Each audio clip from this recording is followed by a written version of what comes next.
Creo que el señor Stephen King no necesita presentación alguna. El llamado Rey del Terror es de los escritores más prolíficos que existen, y eso que las historias del señor King no son plato de buen gusto para todo el mundo. Son historias que no buscan ser comerciales, te estoy mirando a ti, J.K. Rowling, sino que lo que buscan es impactar al lector y dejarle pensando varias horas después de cerrar el libro. Bueno, Stephen King ha creado todo tipo de historias, que nos han tenido enganchados a las páginas, algunas más realistas, otras más fantásticas, unas más locales, otras más globales. Pero por supuesto el punto fuerte de este escritor son las historias de terror. Muchas de estas historias de terror cambiaron nuestra forma de entender este género, y marcaron a toda una generación de escritores que crecieron leyendo a King. Vamos, que nos guste o no, Stephen King se ha convertido en uno de los referentes, o mejor dicho, en el referente del género y la cultura popular del terror.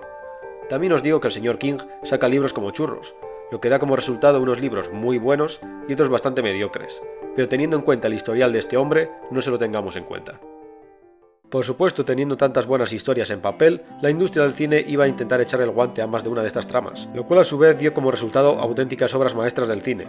De hecho, es bastante probable que algunas de vuestras películas favoritas hayan salido de la imaginación de Stephen King sin que vosotros lo sepáis. Os pongo algunos ejemplos de obras de Stephen King adaptadas al cine.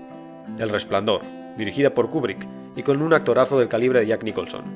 Misery, que es una especie de autorreflexión de King sobre cómo tratar con los fans locos. Todas las versiones de Carrie, que es una historia de no al bullying como ninguna otra. El Cuerpo, que si no lo habéis visto seguro que sí habéis visto el capítulo homenaje que hicieron los Simpson. Y cómo no, It, y todas sus versiones, aunque la teleserie de los 80 da bastante más mal rollo que las versiones cinematográficas actuales. Luego también tenéis otras como Cadena Perpetua, y personalmente, una de mis favoritas, aunque no sea una historia de terror, La Milla Verde. Un peliculón con un reparto de lujo y una historia profunda y conmovedora que te va a hacer llorar como un bebé. Y estas no son todas ni de lejos, pero sí las más famosas y reconocidas. Pero luego hay otras historias del señor King que han llegado a la gran pantalla y pasan muy desapercibidas, en parte por tener actores menos famosos, menos presupuesto y directores novatillos. Y entre todas estas historias hay una que pone especialmente los pelos de punta, y que su versión cinematográfica consiguió algo que muy pocas películas basadas en los libros consiguen: superar a su versión escrita. Hasta el punto que cuando el mismísimo Rey del Terror fue a ver la película de su propio libro, comentó que la película le había causado auténtico terror. Estoy hablando de The Mist, La Niebla.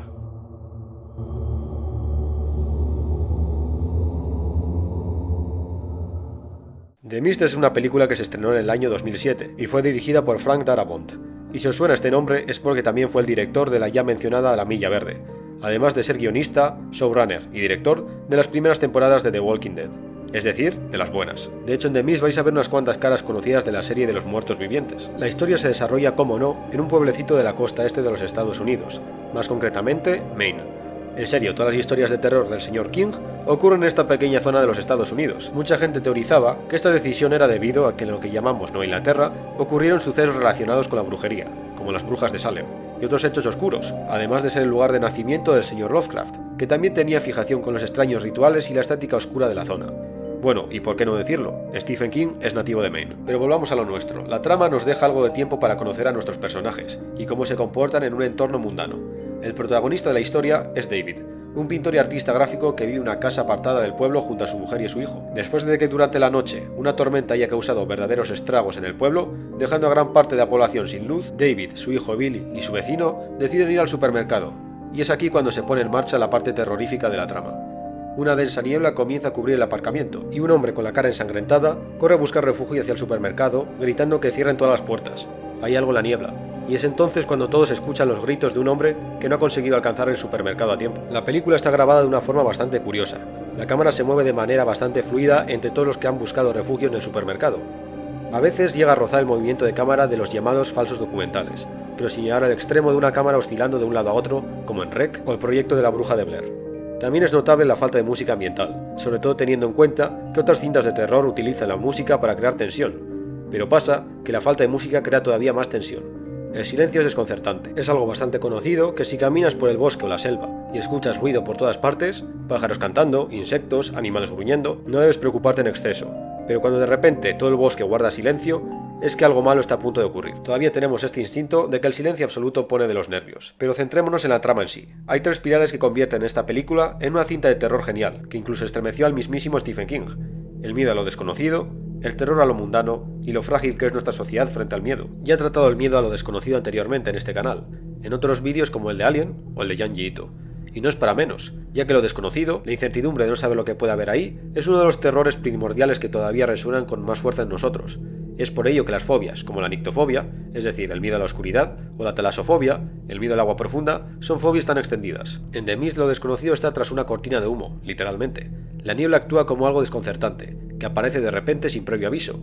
No hay una explicación, simplemente ha ocurrido, y los personajes solo saben que en la niebla hay algo que mata gente. En el libro no hay una explicación definitiva de dónde proviene la niebla, pero en la película sí que recibimos una explicación, y lejos de ser algo malo, la revelación que recibimos es súper interesante, y una clarísima referencia a uno de los relatos de Lovecraft, From Beyond. Esta niebla y los seres que emergen de ella son el resultado de un experimento llamado Proyecto Punta de Flecha, llevado a cabo en una base militar cercana al pueblo.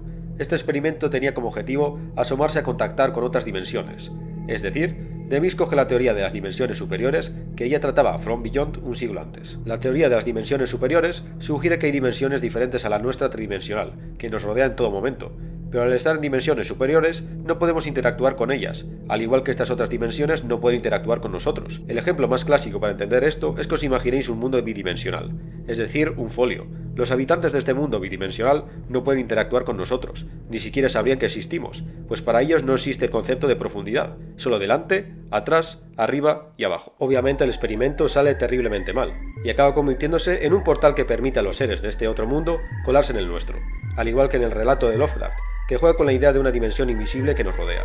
Las criaturas que vemos emerger de la niebla también cumplen el rol de ser desconcertantes, en el sentido de que tienen formas que asociamos con criaturas que ya conocemos, como insectos, arácnidos y tentáculos, como la de los pulpos, pero han sido retorcidos y deformados, con ciertos detalles que los hacen inquietantes, como que algunas tienen rostros más humanoides. Pero en una escena en la que siquiera aparece un monstruo se resume perfectamente este miedo a lo desconocido, y es un momento en la película que hiela la sangre. Los personajes se dan cuenta de que van a necesitar armas si quieren tener una mínima posibilidad contra lo que se oculta en la niebla, pero en el supermercado no hay sección de armas de fuego.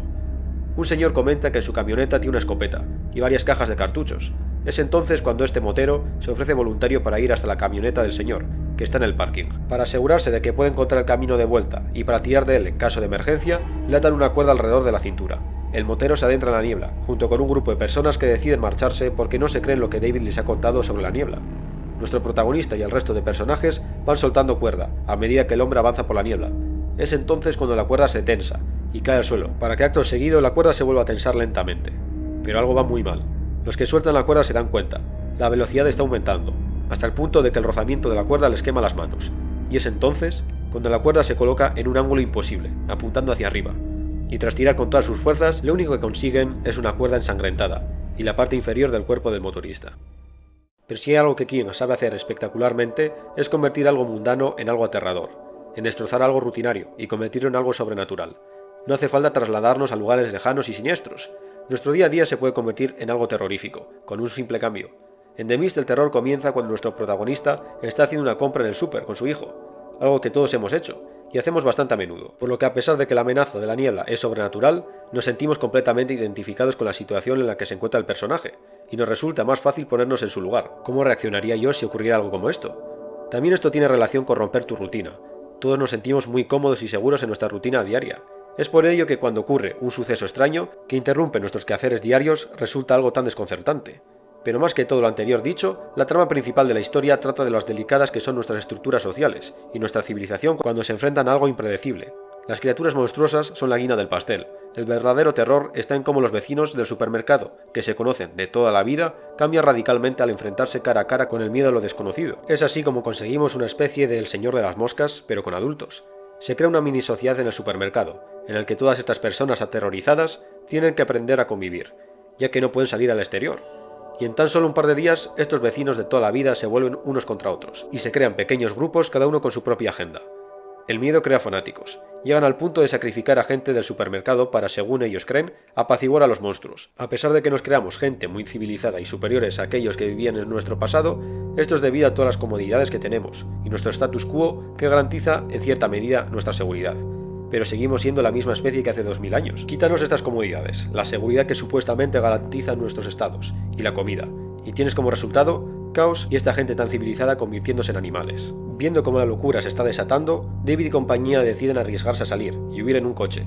El libro por su parte deja un final abierto y hasta cierto punto esperanzador, pero no es el caso de la película, donde se nos presenta uno de los mejores y a la vez más deprimentes finales de cualquier película de este tipo que haya visto, hasta el punto que el mismísimo señor King, aquel que hace sufrir destinos horripilantes a sus personajes, pensó que este era un final demasiado cruel. Así que, spoiler. El plan del grupo que escapa del supermercado es avanzar en coche por la niebla hasta salir de ella, pero claro, esto es una apuesta, por parte de nuestros protagonistas, ya que como bien comentan, esta niebla podría ocupar toda la costa este de los Estados Unidos, o tal vez incluso el mundo entero. Y es entonces, después de avanzar horas y horas en el coche, cuando se quedan sin gasolina, y el coche se detiene. Escuchan gruñidos y sonidos a lo lejos. David revisa las balas que les quedan en el revólver. 4 balas. Los personajes discuten qué deberían hacer, y llegan a una horrible conclusión. No hay nada que hacer. Antes de sufrir una muerte agónica y terrible a manos de las criaturas, lo mejor sería quitarse la vida usando la pistola. Pero solo quedan 4 balas, y son 5. David, a su pesar, dice que él se encargará, y es entonces cuando comienza la terrible escena. Tras acabar el trabajo, vemos a David perdiendo la cabeza, y gritando desesperadamente, mientras sale del coche listo para que alguna criatura de pesadilla le haga trizas, mientras escucha el sonido de algo grande acercándose. Pero es entonces cuando la niebla comienza a disiparse, y de ella emerge un tanque acompañado de soldados. David se queda estupefacto. Una columna militar entera avanza por la carretera con camiones llenos de supervivientes. Tras ver esto, David colapsa y comienza a sollozar mientras los soldados se acercan para ver si se encuentra bien. Toda esta escena es desgarradora y desesperanzadora, por muchos motivos. Si David hubiera esperado un par de minutos más, no tendría que haber disparado a su hijo y a los demás del coche. En uno de los camiones viajaba una de las mujeres que era de las primeras que abandonaron el supermercado, y seguramente también ronda la cabeza de David el pensamiento que tal vez su hijo tendría que morir, como decía la señora Carmody. La señora Carmody era una fanática religiosa que consideraba a la niebla como un castigo divino, que solo cesaría tras realizar sacrificios humanos. Así que una de las teorías de este final es que la desaparición repentina de la niebla tras la muerte del hijo de David en realidad es una causa directa de esta muerte. Y si esto es verdad, quiere decir que en el mundo de Stephen King, donde tramas de diferentes libros convergen, existe una entidad que podemos llamar Dios. Pero como dice la señora Carmody, no se trataría de un Dios bondadoso, como el del Nuevo Testamento, sino de uno vengativo y sediento de sangre, como el que se representa en el Antiguo Testamento. Es decir, que Dios existe, pero en realidad nos odia. Bueno, pues esto ha sido todo, una pequeña exploración de la película The Mist. Aquí me despido. Espero que os haya gustado, y ya sabéis lo que toca ahora. Si os ha gustado, dad like, compartid y suscribíos al canal. Y ya nos vemos en el siguiente vídeo, mi gente. ¡Chao!